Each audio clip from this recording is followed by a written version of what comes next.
Saúdo os irmãos com a paz do Senhor, amém? Vamos orar para a gente iniciar a nossa aula de hoje. Senhor, nosso Deus e nosso Pai, nós queremos te agradecer, Deus, por estarmos mais uma vez reunidos na sua presença, meu Pai, em teu nome, para ensinar a sua palavra, Deus.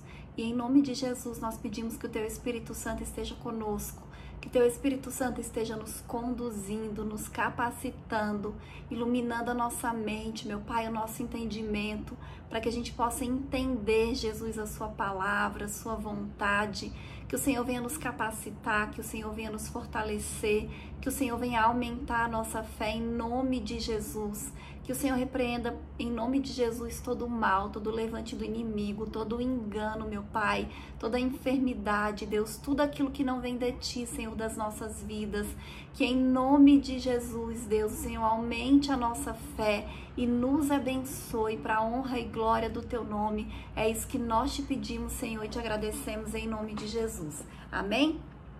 O título da lição de hoje é Fé para crer na ressurreição de Cristo.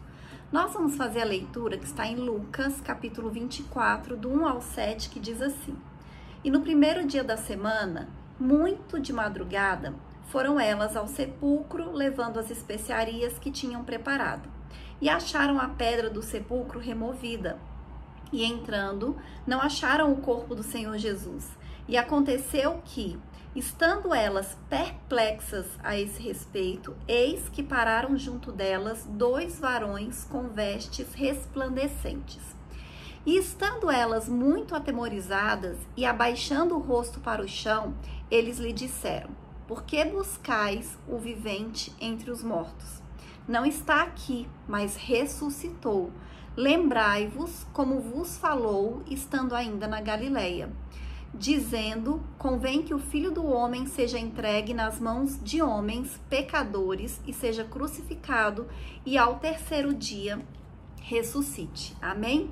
Então, a lição de hoje nós vamos falar de um tema que é a base da nossa fé, que é a base do cristianismo, que é a ressurreição de Cristo. Porque se Cristo não tivesse ressuscitado, ele seria apenas mais um Marte que morreu por uma causa, mas que não teria nada de especial nem de diferente dos outros. Então, a pregação, a mensagem do Evangelho é justamente essa: a morte e a ressurreição de Cristo, vencendo a morte. Nós sabemos que quando Deus criou o homem, ele criou para que o homem fosse eterno. Deus não criou o homem para morrer, mas por causa da desobediência de Adão lá no paraíso, que entrou o pecado no mundo e junto a morte. Então foi depois da queda que a morte entrou no mundo. E Jesus, ele veio e pagou um preço de sangue, um preço de morte, para que todos nós tivéssemos direito à vida eterna que Adão perdeu lá no paraíso. Então Jesus, ele pagou a penalidade do pecado, e por causa do preço que Jesus pagou, a morte foi vencida.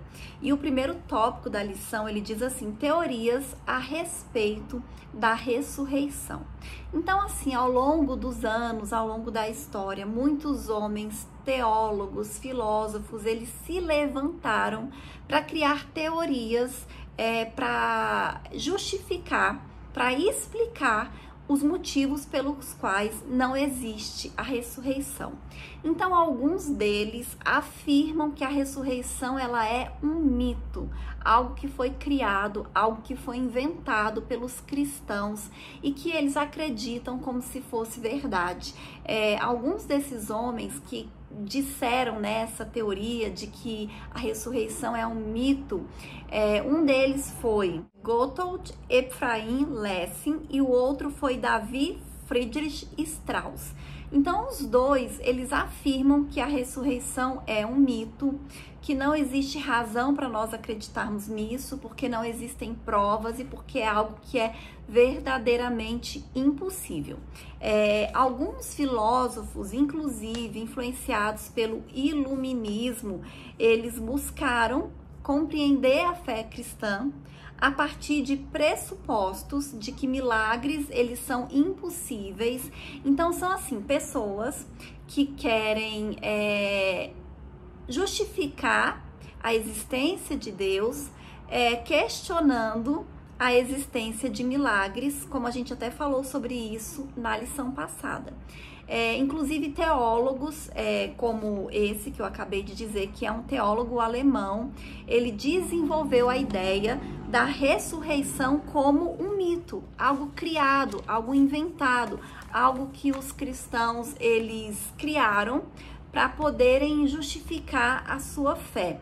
Então, para ele, a morte de Cristo e a ressurreição literalmente é uma história mítica que foi criada, que foi inventada, e ele popularizou essa falsa ideia da ressurreição mítica de Jesus. E o próximo subitem, ele faz uma pergunta: a ressurreição não é um fato histórico? Então, Rudolf Bultmann, um teólogo alemão também, entendia que na era científica seria simplesmente impossível alguém acreditar em milagres e na ressurreição corpórea de Cristo. Para ele, é impossível recorrer ao auxílio da medicina ou das descobertas científicas modernas e, ao mesmo tempo, acreditar no mundo dos espíritos e dos milagres apresentados no Novo Testamento. Porque para esses homens, a única coisa que existe é aquilo que pode ser provado. Então, eles acreditam apenas na medicina, na ciência, com provas. Mas a gente sabe que nem a medicina e nem a ciência, elas conseguem explicar todas as coisas. Existem coisas que a ciência e a medicina admitem que existem, mas eles não têm explicação, eles não conseguiram entender, nem compreender e nem explicar. Então não faz sentido você duvidar dos milagres e da ressurreição de Jesus apenas porque não é possível explicar cientificamente, sendo que a própria ciência acredita em tantas coisas que eles também não conseguem explicar cientificamente. Então, assim, é um argumento que eles mesmos não conseguem manter. Então, é simplesmente questionar algo que eles não conseguem explicar. Então, segundo esse teólogo, a ressurreição também deveria ser entendida como um mito. E o Novo Testamento, ele está repleto de relatos de milagres e algumas pessoas que ressuscitaram, algumas que foram ressuscitadas por Jesus e outras que foram ressuscitadas pelos seus discípulos.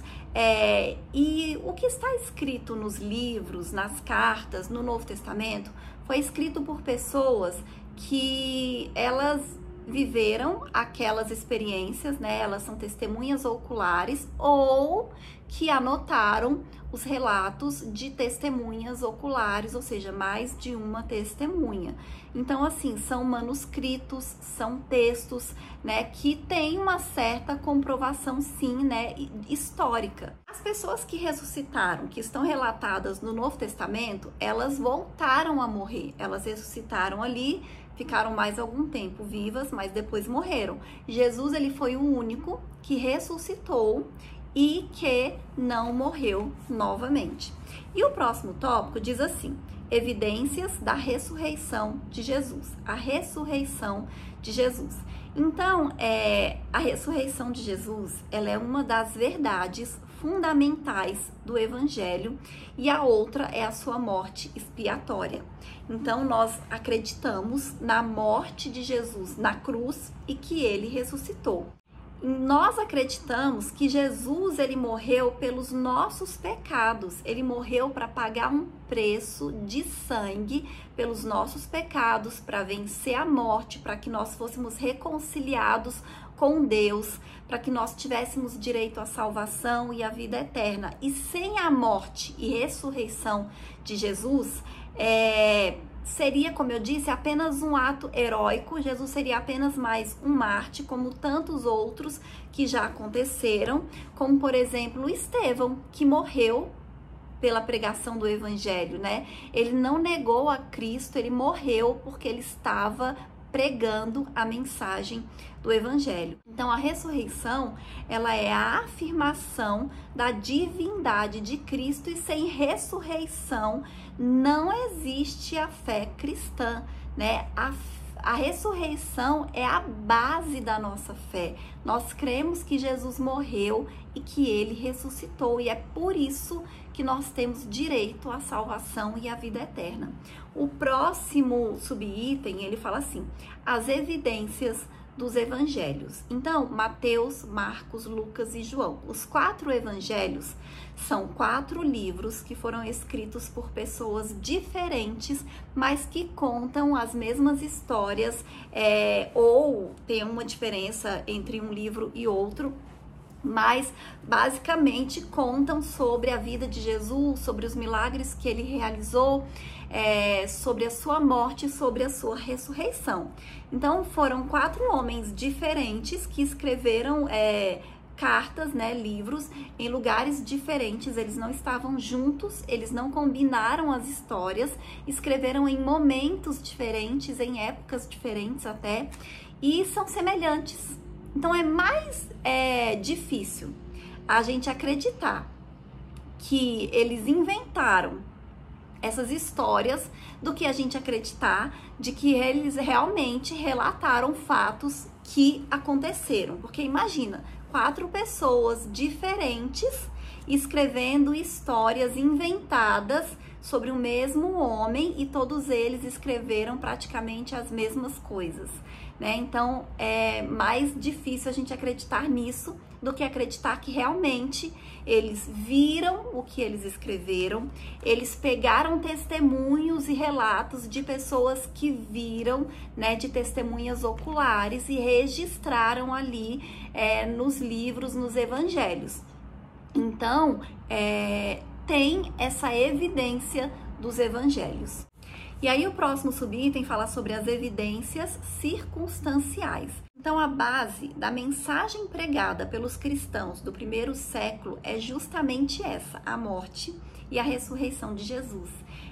Então, a partir do momento que eles recebem o batismo com o Espírito Santo, que eles são cheios, que eles são capacitados, que eles começam a anunciar, que eles começam a pregar, que a igreja começa a crescer, a Bíblia tem vários relatos, né, das pregações. A gente vai ver que a base é justamente essa: a morte e a ressurreição de Jesus. Era isso que encantava, que atraía, que convencia as pessoas. Lógico que eles tinham o Espírito Santo agindo ali na vida deles, mas a mensagem da pregação, a mensagem do evangelho é essa, né? Que Jesus morreu pelos nossos pecados, que ele ressuscitou. É o que a gente sempre fala, que está lá em João 3,16. Porque Deus amou o mundo de tal maneira que entregou o seu Filho unigênito, para que todo aquele que nele crê não pereça, mas tenha a vida eterna. Ou seja, Jesus morreu. Deus entregou Jesus, Deus entregou o seu Filho para morrer pelos nossos pecados. Então, aqueles primeiros discípulos, aqueles primeiros apóstolos, eles viram, né? Eles viram o Jesus ressuscitado, e eles anunciavam o que eles tinham visto. E eles estavam dispostos a morrer porque era uma verdade, era algo que eles tinham visto, né? Que eles tinham vivido, que eles tinham presenciado. Eles não estavam dispostos a morrer por uma fraude, mas pela verdade da mensagem do evangelho. Outro fato circunstancial são os primeiros discípulos, eles passaram a se reunir no domingo. E naquela época eles eram judeus, e os judeus se reuniam no sábado. Então, uma mudança tão brusca em fundamentos, né, sagrados para eles, só podia acontecer baseado em algo que realmente aconteceu e que ia mudar verdadeiramente ali o modo de viverem a sua religião e a sua fé. Então essa mudança de atitude dos discípulos comprova mais uma vez, né, a morte e a ressurreição de Jesus. E após a crucificação de Jesus, a gente tem relatos de que eles ficaram muito tristes, de que eles ficaram arrasados. Pedro, inclusive, voltou a pescar. A gente vê aqueles dois discípulos voltando para Emaús. Então, eles ficaram tristes, desanimados, porque eles esperavam que Jesus fosse fazer algo e, de repente, Jesus é morto daquela maneira.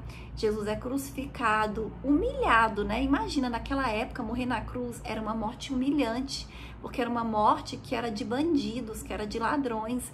Então foi humilhante um homem que eles diziam que era o Messias morrer junto com ladrões, como se fosse um bandido, como se fosse alguém que tinha cometido crimes. Então eles ficaram realmente muito tristes, mas de repente eles mudaram completamente. Por quê? Porque eles viram o Cristo ressuscitado. Então mudou a atitude deles, né? Acabou a depressão, acabou a tristeza, muito pelo contrário.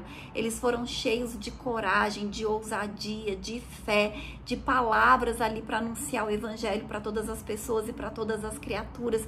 Então essa é uma das provas circunstanciais de que Jesus realmente morreu, mas ele também ressuscitou.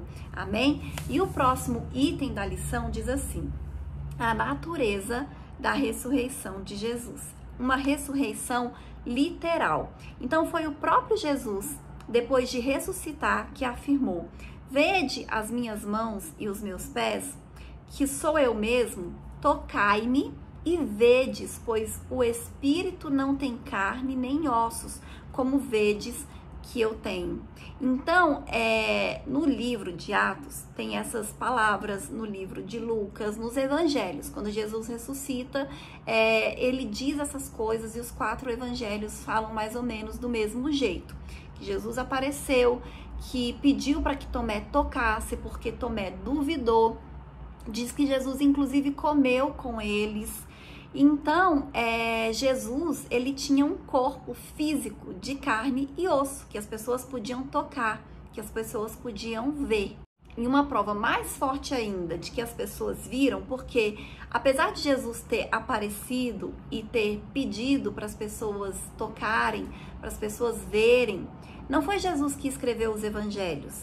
Então, as pessoas que escreveram os evangelhos e que relataram isso foram pessoas que viram ou que anotou o testemunho de pessoas que viram Jesus ressuscitado, que comeram com Jesus, que ouviram as pregações de Jesus após ele haver sido ressuscitado. Então, essa ressurreição foi literal. As pessoas viram que ele havia ressuscitado. E aí, o próximo subitem fala sobre os discípulos no caminho de Emaús. Então, o texto de Lucas 24, 13 ao 35, mostra o encontro de Jesus com 2 discípulos que estavam no caminho de Emaús, ou seja, eles estavam voltando, porque Jesus tinha morrido, eles estavam tristes, não tinha mais sentido para eles continuarem ali, né? Já que o mestre deles havia partido, então eles estavam voltando. Então, Jesus encontra com eles no caminho de Emaús, depois que Jesus havia sido ressuscitado. E o texto bíblico diz que Jesus havia ressuscitado com um corpo físico. Tanto é que eles viram, eles conversaram com Jesus. E somente quando eles se assentaram, né, para ceiar ali, para participar da refeição, quando Jesus abençoa o alimento, é que eles conseguem identificar, que eles conseguem perceber que é Jesus. João também relata no capítulo 20, do versículo 10 ao 18, a ressurreição do Salvador.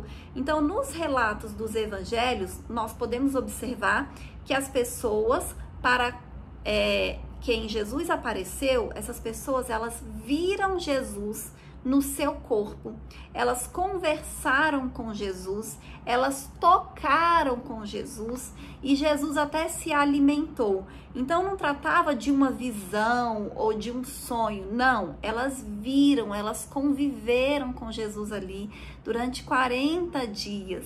Então não foi uma visão, não foi um sonho, né? Jesus realmente ressuscitou, Jesus realmente apareceu ali para aquelas pessoas e isso prova a ressurreição de Jesus.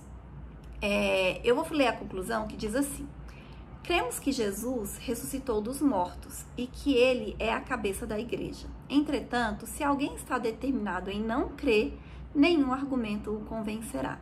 Mas o Espírito é o que nos convence e continua ativo no mundo para convencer o homem do pecado, da justiça e do juízo. Amém? Então, a base da nossa fé cristã é a morte e a ressurreição de Jesus. Nós temos muitos argumentos, nós temos evidências circunstanciais, evidências arqueológicas, até históricas, de que Jesus, ele viveu, de que Jesus, ele morreu na cruz, de que Jesus, ele ressuscitou. E nós cremos porque foi o Espírito Santo de Deus que nos convenceu. Mas existem pessoas que elas estão determinadas a não acreditar, a duvidar, a levantar argumentos para provar que Jesus não existiu, para provar que Jesus não morreu, não ressuscitou. Na verdade, para provar que Jesus não existiu, não tem como, porque existem provas de que ele realmente existiu. Mas as pessoas, elas querem provar de que ele não é o Filho de Deus, que ele não morreu na cruz, que não ressuscitou da maneira que dizem que foi. Eles querem questionar o que está escrito na Bíblia, querem questionar a nossa fé. Então, essas pessoas, não existe argumento que vai convencê-las. A única pessoa que pode convencer é o próprio Espírito Santo de Deus, o próprio Jesus. Como foi com Paulo. Paulo, ele era um perseguidor de cristãos. Ele não acreditava, muito pelo contrário, e ele não queria que os discípulos, que os apóstolos pregassem a mensagem do evangelho. Ele perseguia, ele queria prender e matar essas pessoas, e Jesus apareceu para ele e todo o argumento dele caiu por terra e ele se tornou um dos maiores apóstolos, um dos maiores pregadores, um dos maiores formadores de igreja do primeiro século, né, ali do início da igreja. Então ele foi muito importante, mas foi porque o Espírito Santo de Deus convenceu ele. Então é isso que nós temos que fazer. A gente acredita e a gente anuncia a mensagem do evangelho e a gente ora para que as pessoas acreditem também, né, para que Deus quebrante o coração delas, para que Deus tire a escama dos olhos, para que Deus convença. Esse é o nosso papel como cristãos, como missionários que somos, como evangelistas, né, como pregadores da mensagem do evangelho. Amém? E essa é a lição de hoje. Até a próxima aula em nome de Jesus.